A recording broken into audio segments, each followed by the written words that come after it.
Hola, ¿se escucha ahora? Bueno, impuesto a las ganancias. No sé, con la masa de gente que hay, si están todos en relación de dependencia, si algunos tienen alguna actividad en forma independiente.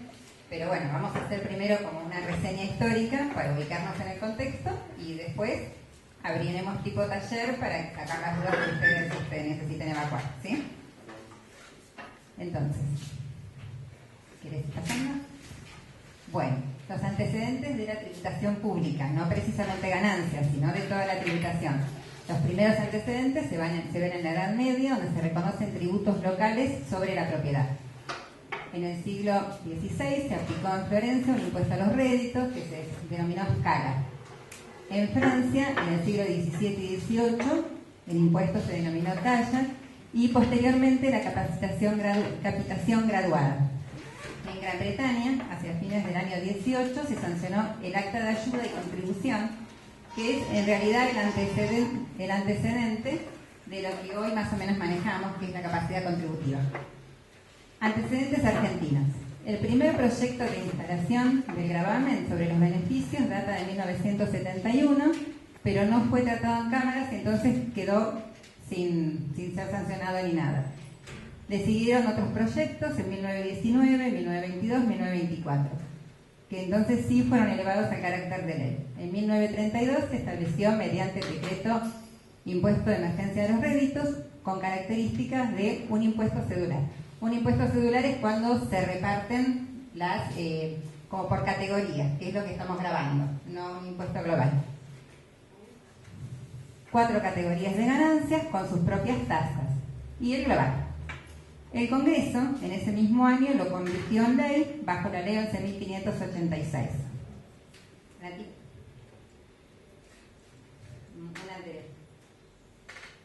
Bueno, como sabemos, Argentina es un país federal dividido en provincias, o sea, tenemos nación, tenemos provincia y tenemos municipios. Se dividen ciertos impuestos, van a ser fiscalizados y recaudados por nación, otros por provincias, jurisdiccionales, y otros por municipios. Nosotros acá vamos a ir viendo el organismo de control y todo lo que sea nacional, porque ganancias, bienes personales, ganancias mínimas presuntas, todo eso son nacionales, de orden nacional. Los otros los vieron con cerrada, ¿sí? Para que se aprecien. Bueno, entonces, ahora contamos. El organismo de control y recaudación nacional es la Administración Federal de Ingresos Públicos y cada provincia tiene la Dirección General de Rentas y los municipios. El sistema tributario argentino se basa en la recaudación principalmente de los impuestos con la capacidad contributiva, como dijimos antes, o sea, el IVA, impuestos internos, que son impuestos al consumo. Cuanto más se consumen, ellos recaudan más. ¿Sí? Y después tenemos los impuestos que gravan la capacidad contributiva del sujeto. ¿Sí? Entonces, a mayor cantidad de riqueza, tributamos más y así debería ser así progresivo. Después vamos a ver en un momento que no es tan progresivo. Entonces, esta composición de recaudación impositiva determina que nuestro sistema tributario sea considerado regresivo, porque llega un momento que es contradictorio. Bueno, la Administración Federal de Ingresos Públicos, la AFIP, tiene a su cargo. Acá está mal la Dirección General Impositiva, sería la Dirección General de Aduanas y la de Seguridad Social. Tiene atribuciones para la inscripción de contribuyentes, para dictar formas en que se va a recaudar, formas en que se va a fiscalizar, cuáles son los coeficientes para medir ganancias, los plazos para las presentaciones de declaraciones juradas, en qué forma se presentan, ¿sí? Y entre todos los impuestos que recauda la AFIP están impuesto a las ganancias, mínima presunta, bienes personales, valor agregado, tiene la ley de procedimientos, que es la que se aplica para fiscalizar estos impuestos, y otros impuestos internos, combustibles, etc. Bueno, ahora hablemos del sujeto, o sea, cómo el impuesto llega al sujeto, ¿sí? Tenemos, el sujeto puede ser persona física, persona jurídica.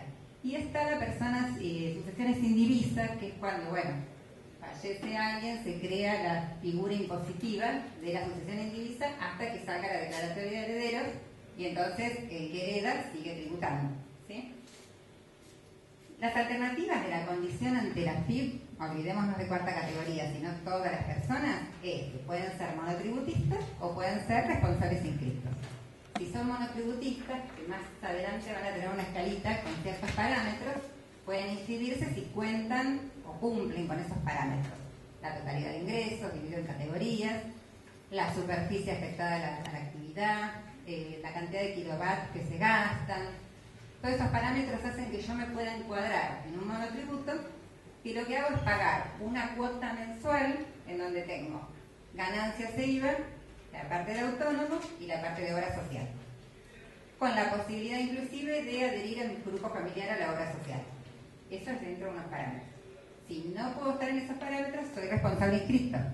El responsable inscripto se anota en los distintos impuestos en forma optativa y obligatoria a la vez, porque, por ejemplo, un responsable inscripto sí o sí tiene que estar inscrito en ganancias, tiene que estar inscrito en IVA, tiene que estar inscrito en autónomos, de corresponder en bienes personales y de corresponder como empleador.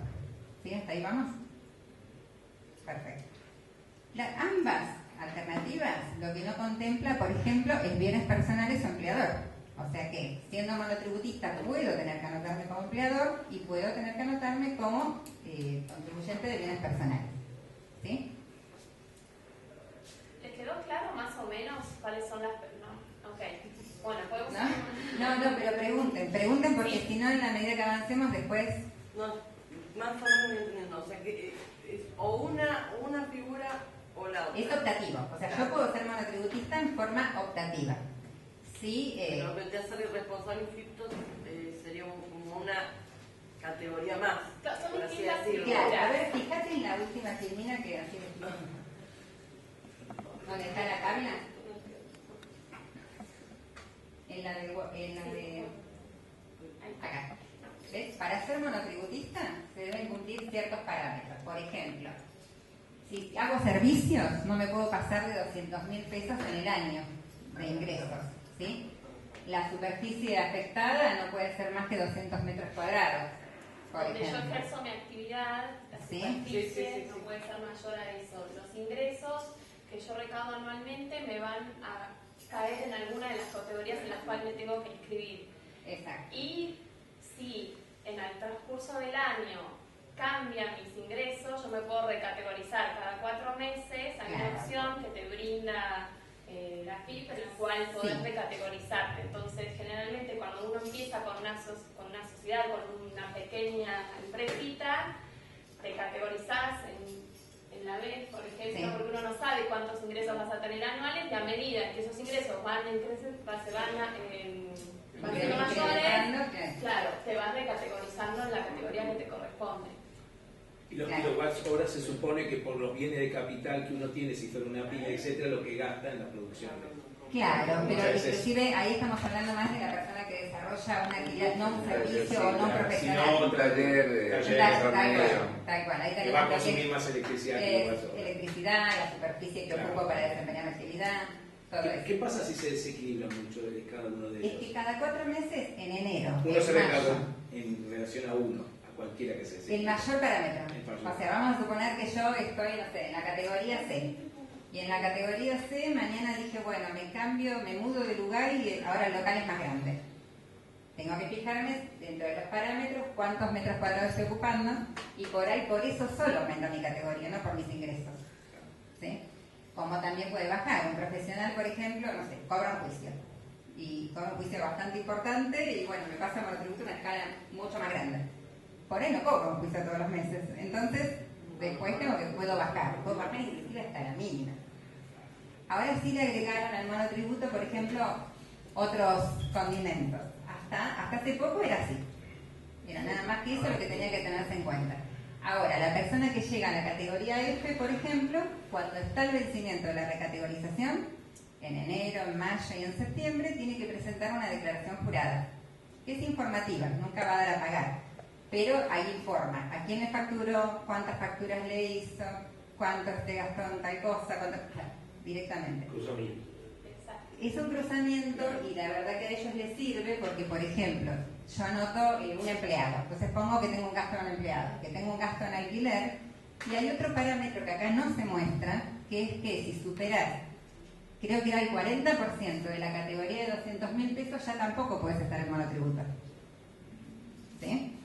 Entonces, ahí es donde surgen las exclusiones del régimen, que viene la FIP y te dicen, no, a usted no le corresponde, y automáticamente se fijan en qué momento del año vos pasaste ya a estar excluido y te hacen rectificar todo para atrás y pagar el IVA, pagar ganancias, ¿sí? La multa, porque bueno, ellos suponen que...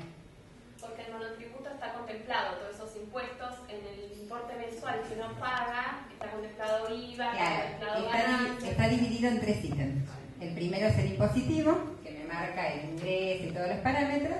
Uno que es fijo para todas las categorías, que es de 100 pesos, que es la obra social. Y el de 157, que es el de autónomos. Entonces estoy pagando autónomos para una futura jubilación, estoy pagando mi obra social y puedo incorporar el grupo familiar pagando 100 pesos más por cada persona. ¿Sí? Otra cosa que agregaron es que el que llega a la categoría H ya va a la factura electrónica. ¿Escucharon hablar de la factura electrónica? O sea, habilita un sistemita con clave fiscal y factura a través de la página de AFIP. O sea que también hay más control. ¿Sí?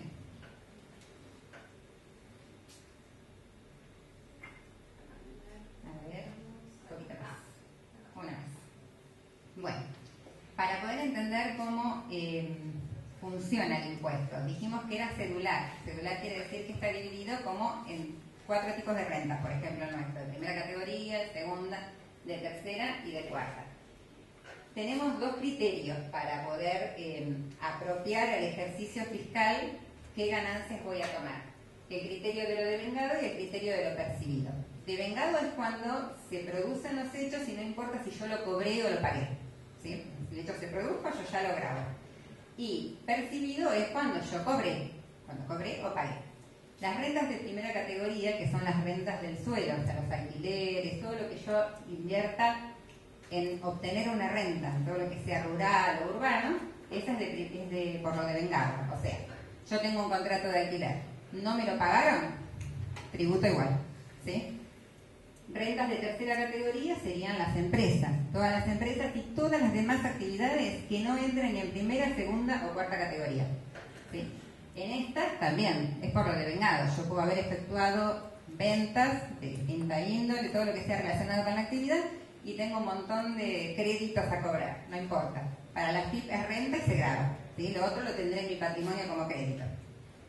Y segunda categoría, que son las colocaciones de dinero, en realidad cuando eso empezó a ser, tuvieron una parte que es exenta, que vamos a ver las exenciones, que fue cuando todo el problema que tuvimos en el 2001 y todo eso empezaron como necesitaban plata los bancos, empezaron a hacer exentos todo lo que fuera plazos fijos, caja de ahorro, no a la cuenta corriente, que generalmente se utiliza para las empresas, pero todo lo que es ahorro, capacidad de ahorro, sí está en segunda categoría y está exento en bienes personales.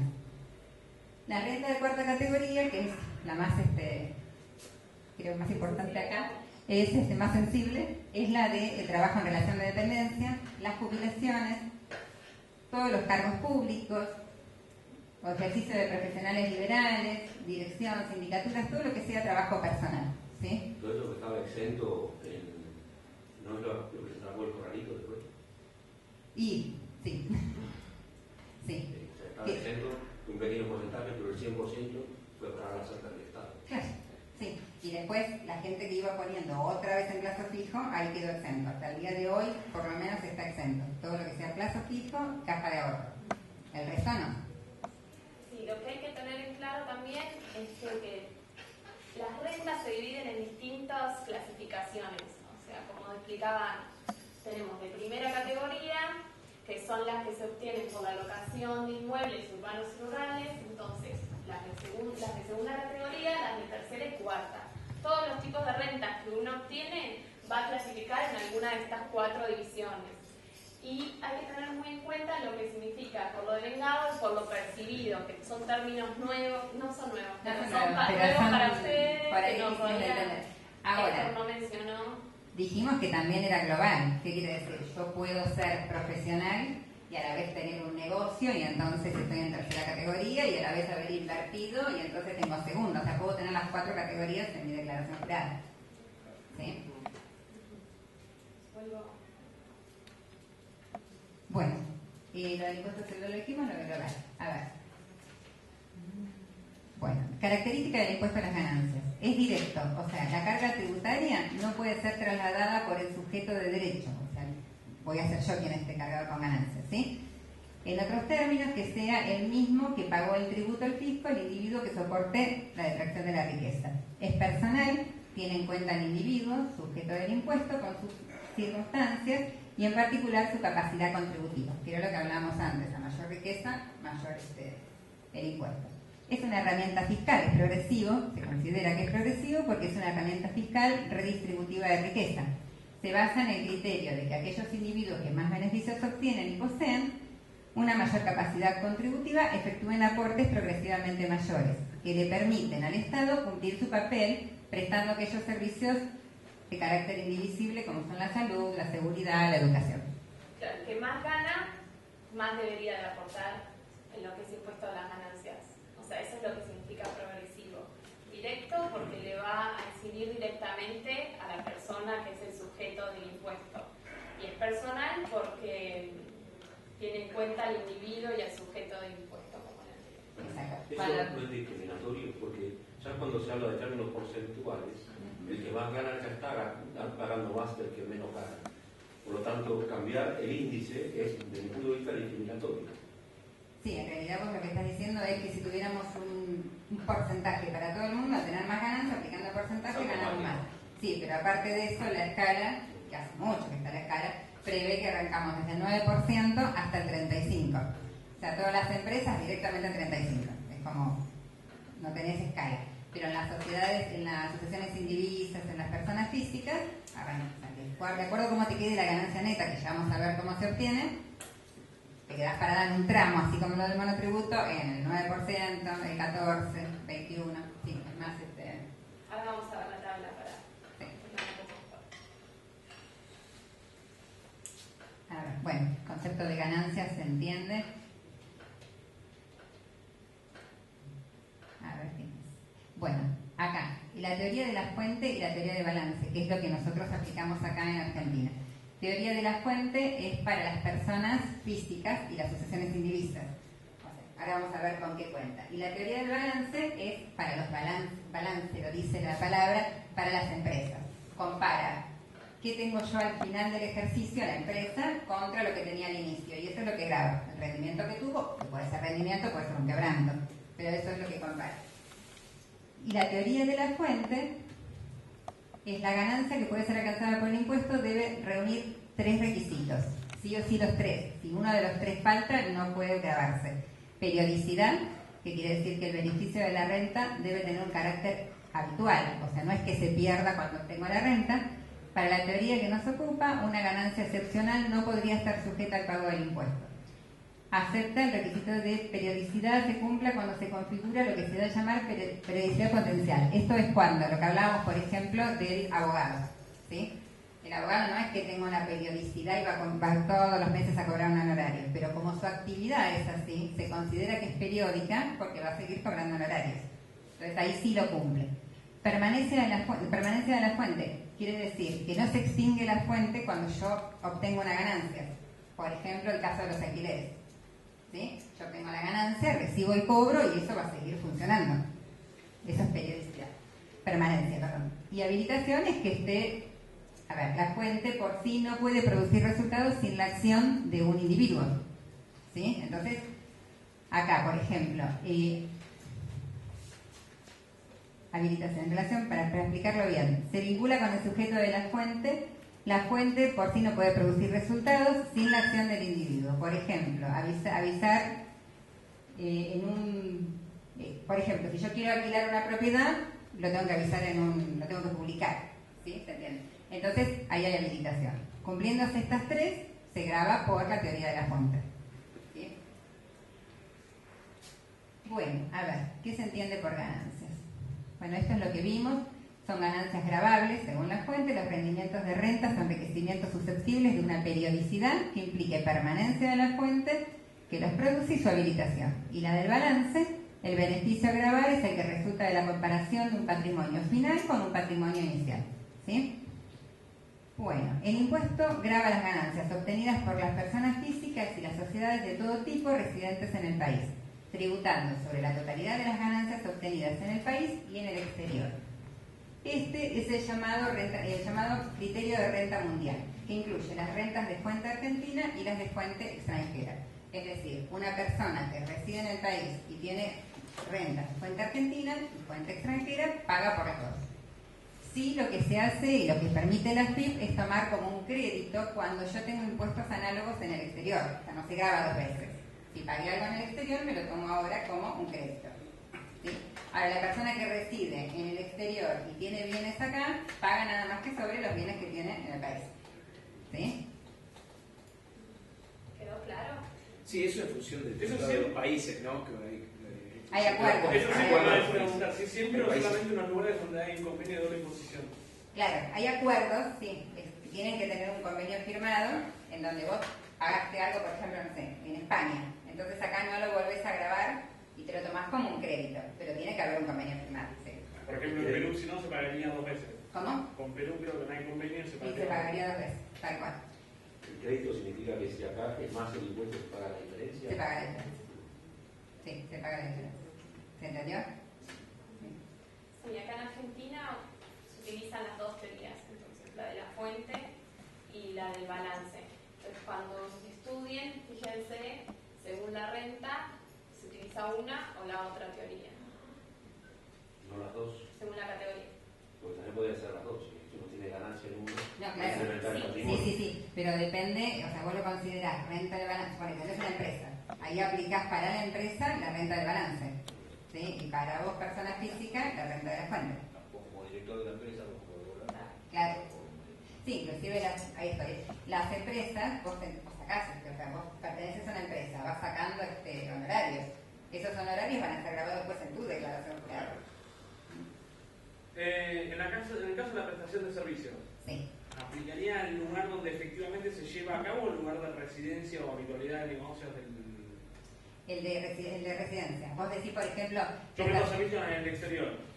No. El lugar de prestación de servicios es afuera. Y bueno, pero por lo que dice la teoría de la fuente, vos pagás, sos residente acá. Sí. Entonces pagás por lo producido acá y por el producido en el exterior.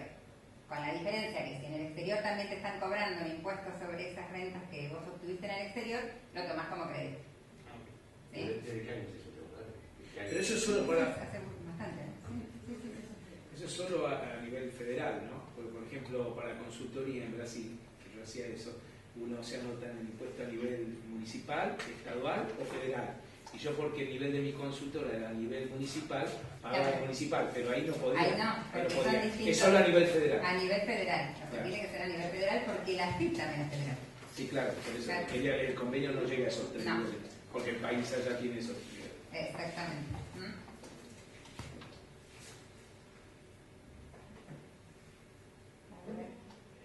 Bueno, lo leemos para diferencia.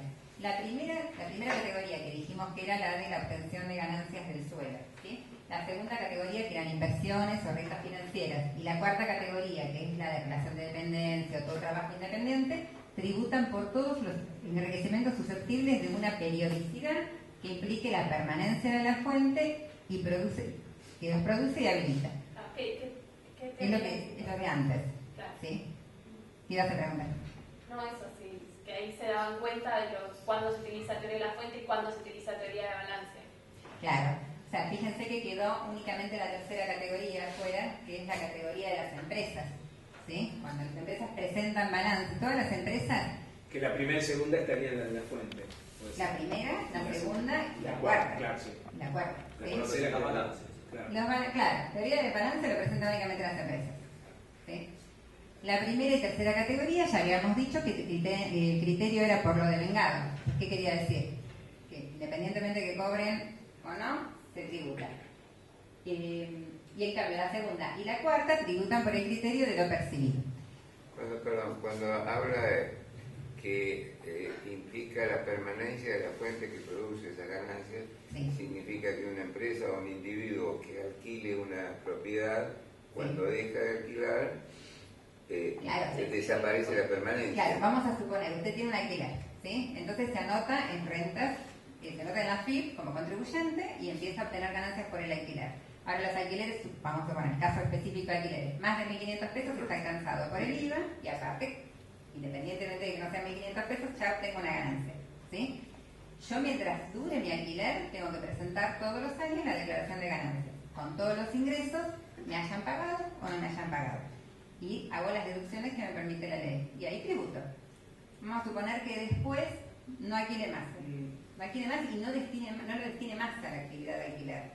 Me lo uso para vivir o se lo di a mi hijo para vivir él. Bueno, ahí ya no tengo más la permanencia, ¿sí? Existe también la figura de renta presunta, si se quiere, que la FIP interpreta, que si tengo 3 propiedades tienen un valor locativo y debería tributar igual aunque no estuviera alquilado. Pero no se aplica mucho, ¿sí? Bueno, a ver. Tenemos el tema de las exenciones, ¿no? Bueno, dice, algunas ganancias pasan a formar parte del objeto del impuesto, han sido expresamente exceptuadas. Estas son ganancias exentas, principalmente enunciadas en el artículo 20. El artículo 20 es taxativo, o sea, lo que no esté dentro del artículo 20 está alcanzado por ganancias. Ahí está bien clarito, creo que en otro lugar tenemos... Sí.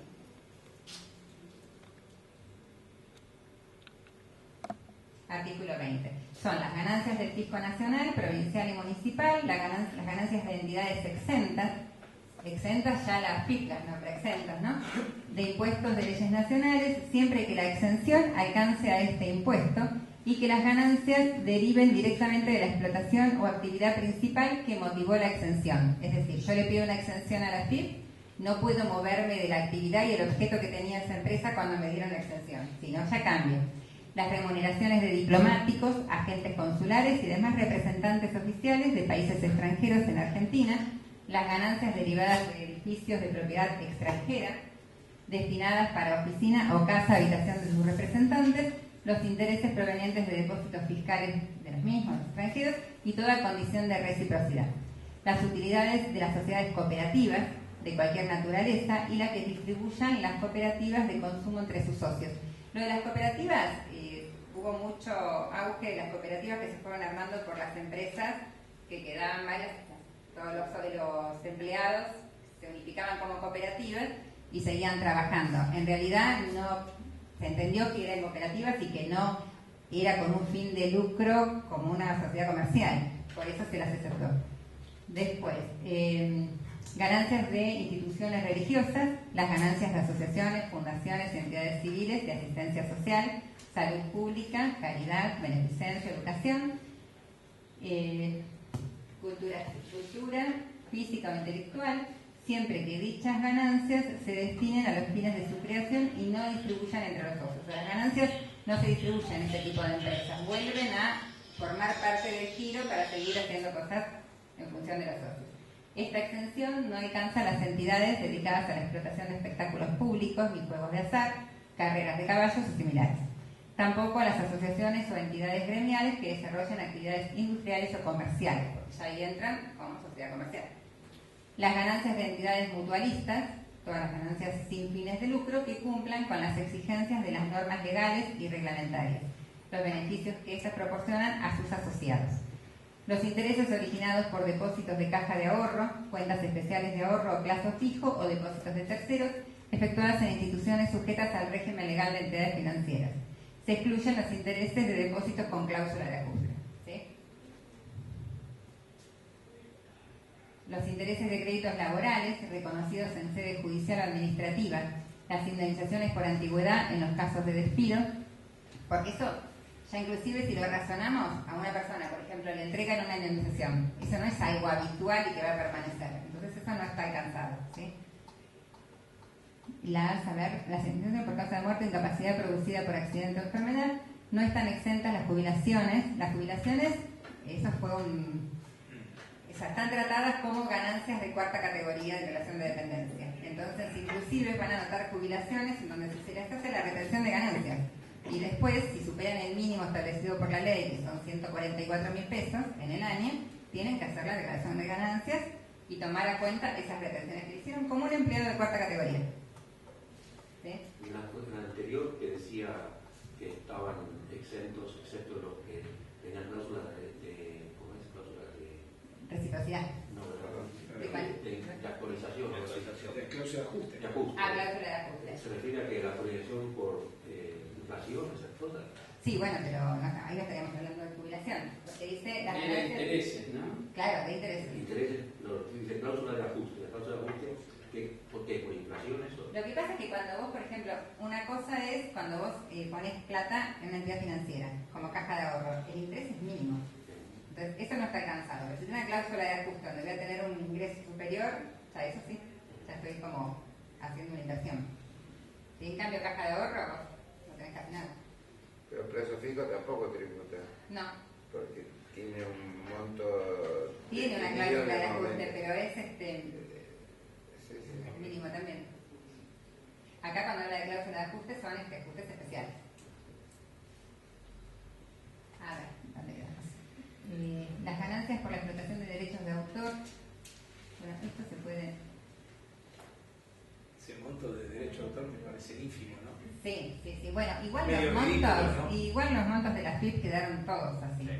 Casi todos. Así como la escala que vimos de monotributo sigue siendo una cosa que mucha gente ya desaparece de la escala de monotributo porque es lógico. O sea, al no cambiar, y mismo los mínimos de ganancias de cuarta categoría que después vamos a ver también quedaron muy bajitos.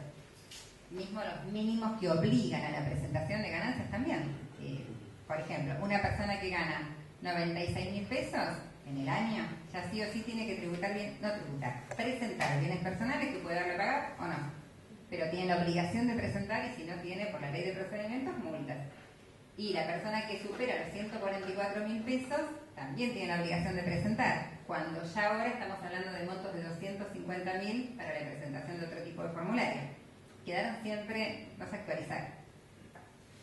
Con lo cual, una vez que superes esos montos, no te lo dicen, pero pasan a estar grabados. Espérate a ver si hay algo más importante. Lo que decíamos del valor, la presunción que hay, por ejemplo, el valor locativo de una casa habitación, vivienda permanente, no se grava, o sea, está exenta, pero cuando es ocupada por sus dueños. ¿Sí, no? O sea, sus dueños, para habitación, para vivienda propia. ¿Sí? Bueno, esto sí. Esto igual ustedes, ellos van a tener este material. Sí. Ya nos hizo preguntas nadie, así que nos está tomando examen ahora. Ya está. Bueno, a ver si hay algo más relevante, porque igualmente ustedes cuando esto lo lean, en la clase que viene podemos explayarnos más y todo, ¿no? Pero yo digo para ir por ahí a lo más importante. Bueno, esta parte de las exenciones ya está.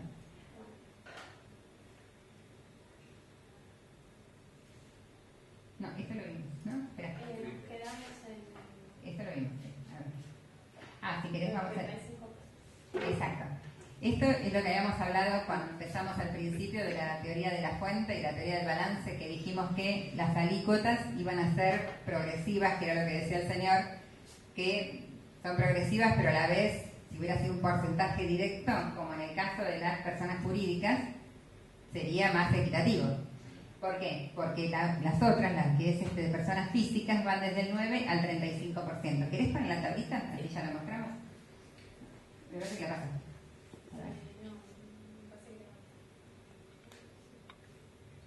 Ahí está. Bueno, una vez que obtenemos la ganancia neta, que es después de descontar, o sea, tengo todos los ingresos brutos, le descuento todas las compras, los gastos que tuve para la obtención de mi ganancia, todo, obtengo la ganancia neta. Una vez que obtengo la ganancia neta, me deja descontar ciertos mínimos, ciertas deducciones de AFIP. Una vez que hago todo el descuento, obtengo la ganancia neta que va a estar sujeta a impuestos. De acuerdo en el tramo que caiga, o sea, si obtuve 9.000 pesos de ganancias, voy a tributar el 9%. De 10.000 a 20.000 voy a tributar 900 pesos fijos más el 14% de lo que exceda 10.000, de la primera parte de la franja, ¿sí? Y así sucesivamente hasta llegar a la misma que la teoría del balance, que era del 35%. ¿Sí? Esta escala también quedó en el tiempo y se viene manteniendo, no, nunca se cambió. ¿Sí?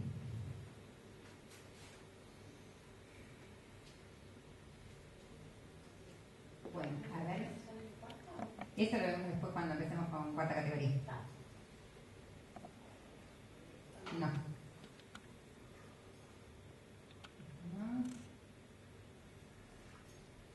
No.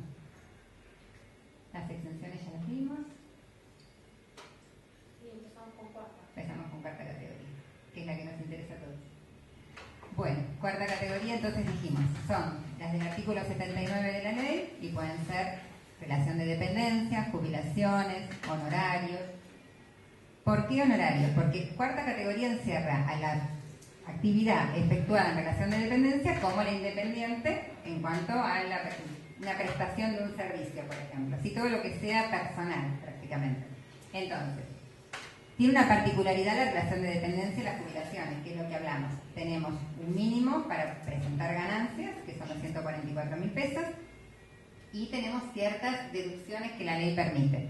La ganancia no imponible, que ahora cambió, inclusive en esta tabla no está el cambio último, que es esto que están exentos los que ganan hasta 15.000 pesos. ¿Se entiende que es ganancia no imponible?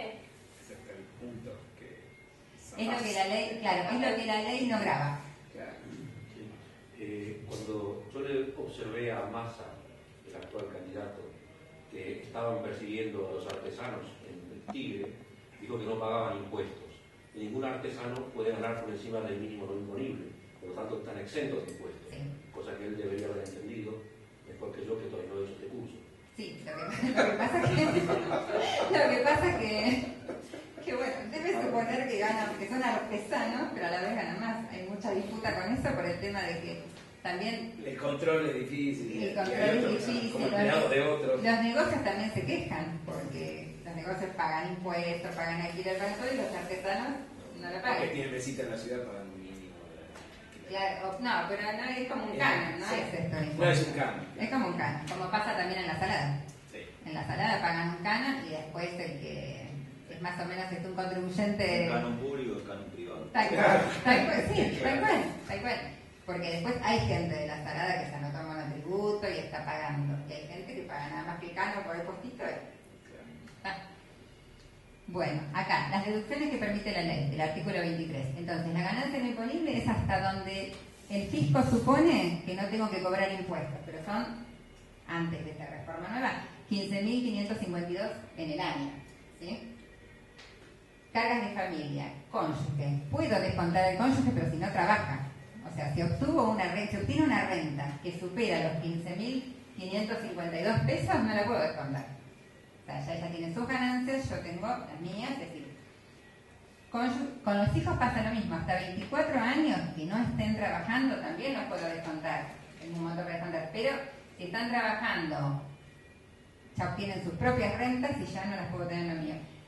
Salvo que estén haciendo un trabajo, que es muy raro, que no supere en el año los 15.552 pesos. Es muy raro, o sea, no gana nada.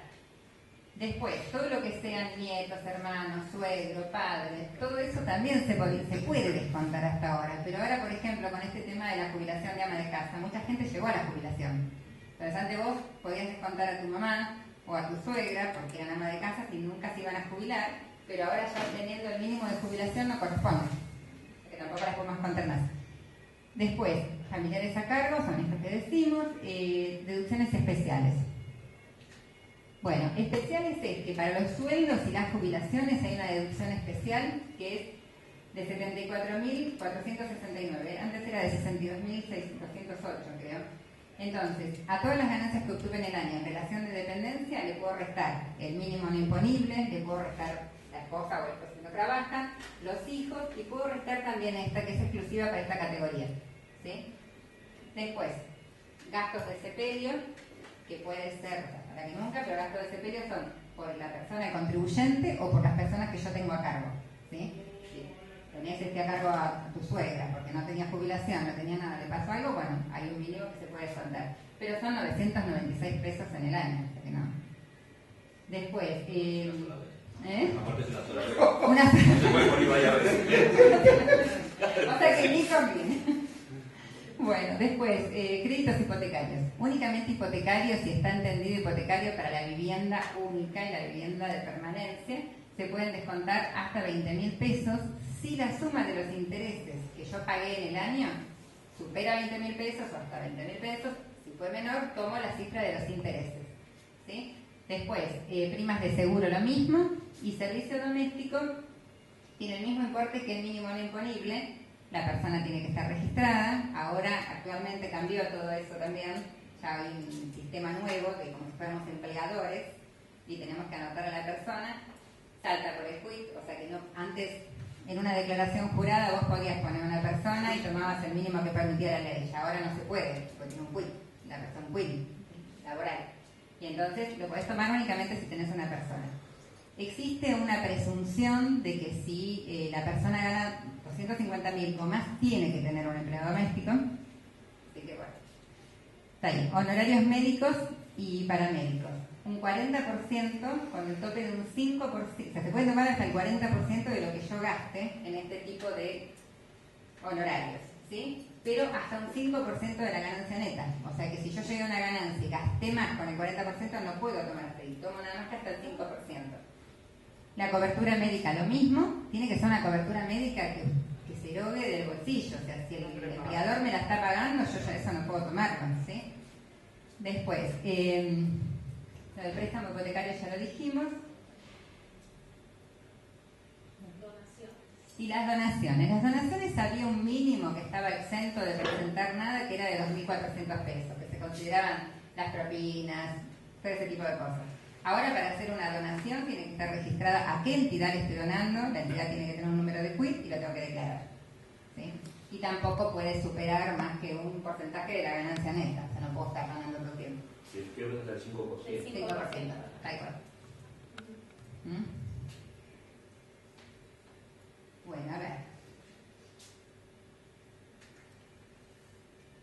Bueno, esto es lo que venimos viendo. Estos son los valores hasta marzo. Ahora con la modificación, las personas que ganan de 25.000, mayor de 15.000 a 25.000, se les incrementó estas cifras en un 20%. Las personas que ganan más de 25.000 quedaron estas cifras, ¿sí? O sea, no hay un aumento. Y los que ganan hasta 15.000, sin distinción ahora si es soltero, si es casado con hijos, todo eso, no se les cobra más ganancias, o por lo menos no se les retiene. Después, de todas formas, el mínimo de 144 quedó. O sea que la persona que gane más de 144.000 al año, independientemente de que si le retienen o no retienen, tiene que presentar ganancias y ahí ver qué da. Supuestamente los 15.000 están calculados para que si gano 15.000 ya no tenga que pagar nada. ¿Sí? O sea, con lo que me retuvieron hasta ahora ya está. Bueno, esto para leer más que La nada. guardia escocesa de atrás, ¿eh? Se está siguiendo. Sí. Esa película para tomar los policías. Sí, sí, claro. No hay cambio, el cruce del río. Claro, tenemos música de La hueste de la FIP que están Sí, Claro. lo viene siguiendo, ¿viste? Para que tengamos miedo. Eso que habíamos visto recién es más que nada la imputación, o sea, cuando imputo yo un resultado, por ejemplo, si es un retroactivo, corresponde que lo impute al ejercicio donde se generó. Entonces, como en un balance sería un resultado de ejercicios anteriores, tendría que volver a rectificar la declaración jurada que hice, ¿sí? Y pagar el impuesto correspondiente más los intereses por estar fuera de término. Es lo que dice el tema de las rentas devengadas, cuándo se devengaron, cuándo las imputo, cuándo tengo que hacer A veces el tema ese de la emisión de la factura que dicen, bueno,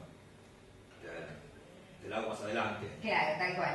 No de venganza. Tal cual, mucha gente en diciembre, o mismo ahora con las declaraciones juradas informativas de monotributo, para no pasarse de los parámetros y no pasar a otra categoría, lo pasan.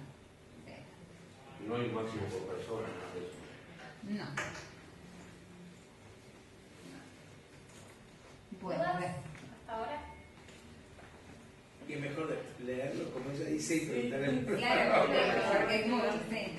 Y como guía tienen el libro de Sí. Nino Harach, el libro de Mario Goldman. Si quieren, yo después Sí, subo un sí. resumencito de los libros. Ah, Primero la se leen Suiza. el libro, después me dijo si les gusta. Y después tienen el PowerPoint que lo vamos a subir en Moodle, que va a ser de gran ayuda. Sí, más que nada de los libros esos, que es toda la introducción que hicimos como para entrar en contexto y ver de qué estamos hablando, porque si no uno se larga a hablar, por ejemplo, de cuarta categoría y no sabes por qué se graba, por qué no se graba. Y después tienen la ley de ganancias, que están más Sí, que yo la tengo acá si quieren para fotocopiar, para consultar. Eso. Está, sí. Y el contador necesario que cada uno tiene que tener Para para que figure presentarlo todo. es Claro, ojalá sea interesante.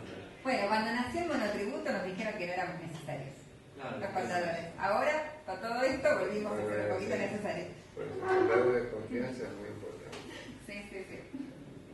Así que bueno, a ver. A ver. Sí, a ver. Serravalle ya se autoexcluyó. Sí, ya le fui preguntando el otro día. ¿Se entendió bien el concepto de lo agregado, de lo percibido, cómo se dividen las rentas, todo eso? Sí, ¿se entiende bien que una persona puede estar participando de las 4 rentas que tiene ganancias? Pablo, por ejemplo, ya sabe que está en 4 categorías.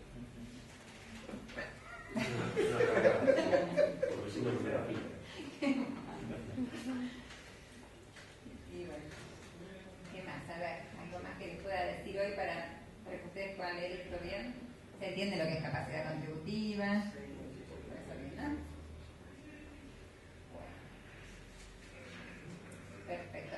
Yo creo que, leyendo esto, la clase que viene lo volvemos a analizar y yo diría si pueden ir leyendo un poquito de la ley de bienes personales, cosa de que en la clase que viene podamos ver, es muy técnico porque van a estar diciendo los bienes cómo se evalúan más que nada en la ley, ¿sí? Y después hay ciertos parámetros también que si tengo hasta tanta cantidad de bienes pago una alícuota, si supero esa pago otra, es un impuesto anual también.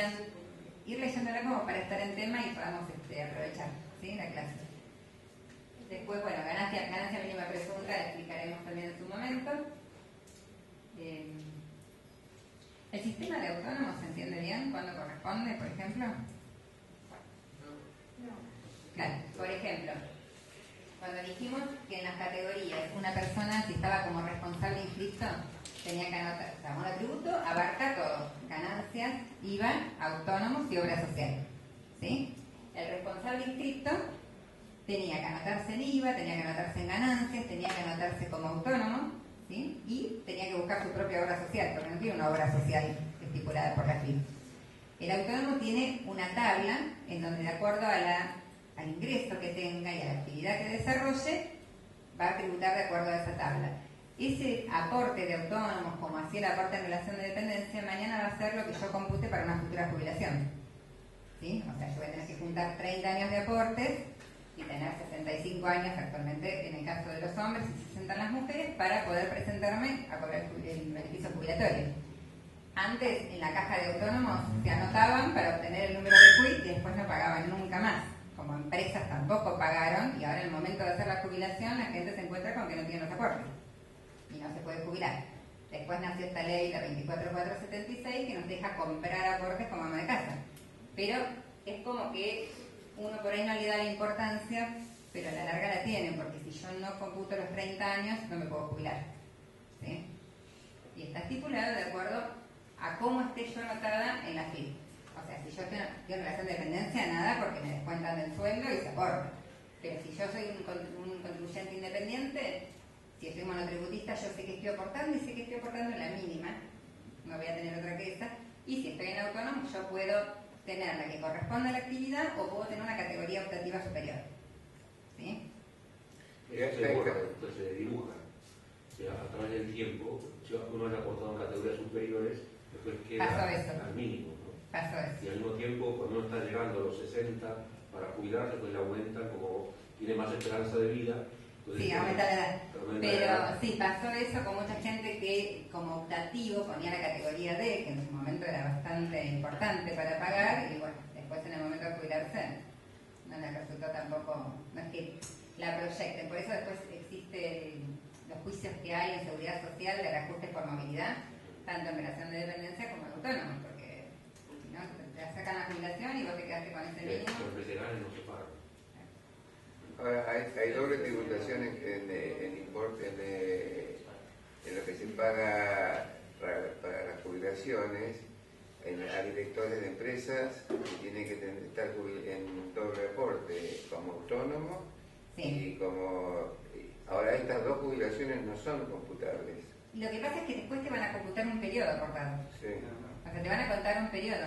Antiguamente, por ejemplo, a la persona que, por ejemplo, un caso, relación de dependencia, la persona se recibía de alguna profesión y empezaba a desarrollar su actividad en forma independiente también. tenías el descuento de relación de dependencia y tenías que pagar la parte de autónomos, que tenías los primeros 3 años en categoría A, que era bajita, pasabas a la B y a los 10 años pasabas a la D, sí o sí. Después todo eso que la gente aportó de esa forma, tenía doble aporte. Cuando nace el monotributo, todo eso desaparece y ahora todos los monotributistas tienen inclusive los profesionales, que se dudó en ponerlos en el monotributo o no, porque al final quedaban con una jubilación mínima. Y ahora lo que sí se había hecho, bueno, no, desde el monotributo, después pasaron unos años y lo que sí se permitió es que la persona que está en relación de dependencia y también desarrolla su actividad en forma independiente, paga nada más que la parte impositiva del monotributo. O sea, no tiene doble jubilación. ¿Sí? O sea, tiene por su trabajo, ya tiene la jubilación, está aportando jubilación y tiene su obra social. Y por monotributo paga nada más que la parte impositiva, que es lo que yo le pago al fisco por desarrollar mi actividad. ¿Sí? O sea, ahora ya no se paga 2 veces. ¿Y no se paga ingresos brutos, por ejemplo? Sí, pero ingresos brutos es Claro, municipal o claro, es jurisdiccional y se paga. O sea, antes se intentó que en el monotributo, por ejemplo, el mismo monto mensual que yo iba a pagar contemplara también ingresos brutos. No se pusieron de acuerdo y entonces quedó nada más que lo nacional, que es IVA, ganancias, autónomos y la parte de obra social en el monotributo, e independientemente se paga ingresos brutos. Hay contemplaciones, no sé si lo vieron con Serravalle, por ejemplo, los profesionales, si trabajan en, por ejemplo, jurisdicción de Buenos Aires, están alcanzados, o sea, pagan impuestos. Acá en Capital no pagan. ¿Sí? Pero no tiene nada que ver con los impuestos nacionales. Cuando dice obra social, ¿qué quiere decir? ¿En dónde? Ahí abajo, ¿no? Donde yo pongo el régimen. Sí, que esos ciento y pico vos direccionás a la obra social que querés. ¿A dónde dice acá? Sí, Autónomos y obra social. Abajo, sí. Claro, sé que yo dije que eran 3 componentes: impositivo, previsional, que es el de autónomos, y obra social. Claro. Cuando uno se inscribe en el monotributo, elige una obra social. Pero yo por 100 pesos me dije cualquier obra social. Sí, pero la prestación es la prestación obligatoria. El PMO, le llaman PMO, prestación obligatoria médica, nada más. Igual si uno Sí, si vos tenés una prepaga, ¿eso vas a decir? No, quería decir, aportar a esto que si uno está en relación de dependencia no paga los 100 pesos. No, es lo que yo decía recién, ya tenés tu obra social pobre y trabajas en relación de dependencia. Sí. Inclusive esto lo podés descontar de la prepaga. Claro, si una persona, por ejemplo, tiene una prepaga y se inscribe en monotributo, se averigua qué obra social sindical es la que le deriva los aportes a esa prepaga y se inscribe en esa. Por ejemplo, en el caso de Swiss Medical, es OSPOSE. Entonces vos te anotás en OSPOSE y OSPOSE le deriva los aportes y la cuota te sale un poquito menos. ¿Y en OSDE? En OSDE está OSDEPIN. Estaba OSDE como obra social de monotributistas también, pero con la prestación básica. Y se había un desmembramiento que era OSDEPIN también. OSDEPIN es como una obra social chiquita de OSDE, que es como que se independizó, y esa obra social le distribuía a OSDE, a CIMECO, que es la de los contadores. Así que uno, por ejemplo, tenés CIMECO, te anotas en OSDEPIN, y OSDEPIN le deriva a CIMECO y pagas un poco menos. ¿Se entendió más o menos? Después lo que decía ahí abajo, de bienes personales y empleadores, es porque el monotributo no contempla si tengo un empleado o no tengo. O sea, me toca anotar en el régimen general nada más que por eso. ¿Sí? Yo, por ejemplo, soy monotributista nada más. Estoy dentro de los parámetros, o sea que estoy bien. Pero tomo un empleado, sí me tengo que anotar en el régimen de empleadores y tributar las cargas sociales, lo que le descuento al empleado y lo que yo tengo que agregar, ¿sí? Las contribuciones. Los profesionales en la ciudad de Buenos Aires pueden tener un empleado, no sé si 2. Sí, pueden. Pueden, sí. Sin tener que pagar las cargas tributarias o No, las cargas tributarias por el empleado se pagan siempre. Se pagan, sí, pero sí. No sé, alguna otra cosa que... siempre me queda, pero vos te puedes tener un secretario, una secretaria, qué sé yo, y no tienes que pagar. Claro, pero... ¿Como monotributista te referís? No, el régimen... Como profesional, así cuando... No, pero el régimen es, si vos tenés un empleado, actualmente, es empleado, o sea, está como régimen de empleo. O sea, vos te anotás como empleador, tenés un empleado, empezás a tributar las cargas sociales.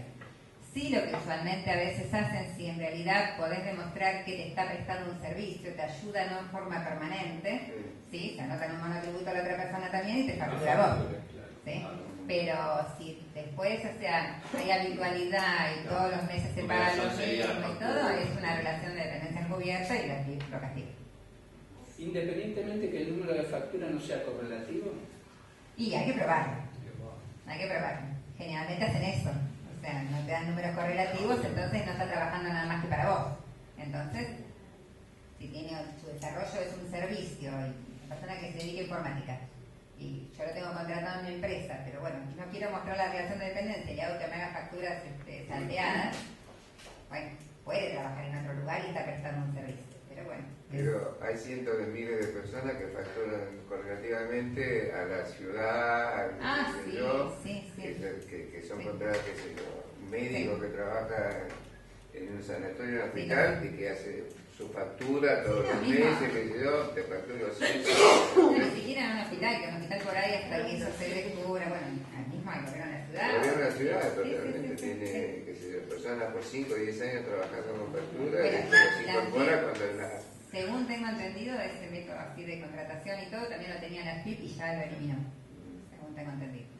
Pero bueno. Estamos viendo la teoría y después la práctica. Claro, sí. Sí, hay una segunda clase de evasión. Por favor. Bueno, eso una clase no lo terminás, Pablo. Claro, Sí, eso No, lo bueno es que todos nos vayamos con los conceptos de qué es lo correcto, cómo se hace, cómo se armaron las leyes, o sea, después cómo quebrarlas. No lo vamos a explicar. Nadie. Eso ya es particular. Ya, eso es particular. Si uno tiene una personalidad jurídica como una asociación y tiene que tener un quit, digamos, por el tema de algunas donaciones, ¿qué tiene que pagar? No, depende. Viste que dijimos que las asociaciones, por ejemplo, si no tienen fines de lucro. Sin fines de lucro. Sin fines de lucro. Entonces, vos ya de origen tenés un quit, porque para que tenga vida la asociación y estar inscrita en la FIP, va a tener un quit. Después hay que pedir la exención. Tengo que demostrar que el objeto es sin fines de lucro, que si se llegara a liquidar la asociación, lo que exceda va a parar a otra entidad sin fines de lucro, reconocida por AFIP. Una vez que tengo eso, ya está, ahí no pago ganancias. ¿Sí? ¿Vos qué más me preguntabas? No, eso. Claro. O sea, tiene que estar, claro, tiene que estar, sí, por ejemplo, una mutual. La mutual es sin fines de lucro. Entonces, está anotada, tiene un quit, presenta sus balances en la FIP, pero presenta inclusive la declaración jurada de sociedades, pero está exenta, porque la función es brindar un beneficio a sus asociados, pero en servicios. Entonces, exenta. Pero ¿qué pasa? La mutual también tiene empleados. Claro, igual que la asociación civil. Exactamente. Entonces ahí se anota en régimen de empleadores y tributa por los empleados como si fuera una empresa comercial. ¿Sí? Inclusive los empleados también pagarían por la categoría. Tal cual, sí. Sí, eso es como que es común a todos. Bien. ¿Sí? Por eso yo ahí en el cuadrito, acá, en este mismo, yo decía que independientemente de las formas, si es exento, si es monotributista, si es autónomo, si es responsable inscripto, la parte de empleadores no entra dentro de eso. O sea, tengo un empleado, me tengo que anotar. Supero los 96.000 pesos en ingresos en relación de dependencia, tengo que estar en bienes personales. Tenga o no bienes, porque por ahí no tengo bienes y no supero los 305.000 pesos del parámetro, pero tengo que informar. La obligación de informar la tengo igual. ¿Sí? Que a veces eso costó para que los empleadores le dieran a entender a los empleados que a los 96.000 pesos sí o sí tienen la obligación, pero la obligación es fisco contribuyente, ni siquiera tiene nada que ver el empleador. ¿Sí? Por eso es independiente de todo esto. ¿Sí? Que esos mínimos también quedaron muy bajitos. Y los de 305.000 pesos también, porque ese era 192.300, se luchó para que se aumentara el mínimo, pero 192.300 era un mínimo exento, como el mínimo no imponible en ganancias. Bueno, esos 192.300 era exento en bienes personales. Si yo llegaba hasta ese monto en mis bienes, no pagaba, presentaba pero no pagaba. Cuando se cambió a 305.000 pesos, ¿sí? Que también es un monto muy chico para lo que está todo. 305.000 pesos, pero ahora, si tengo 305.000 pesos, 10, ya tributo por los 305.000, no hay mínimo. ¿Sí? ¿Se entiende? O sea, no es que se varió el mínimo. No existe más el mínimo si supera los 305.000 pesos. Y eso igual lo vamos a ver en la clase que viene con bienes.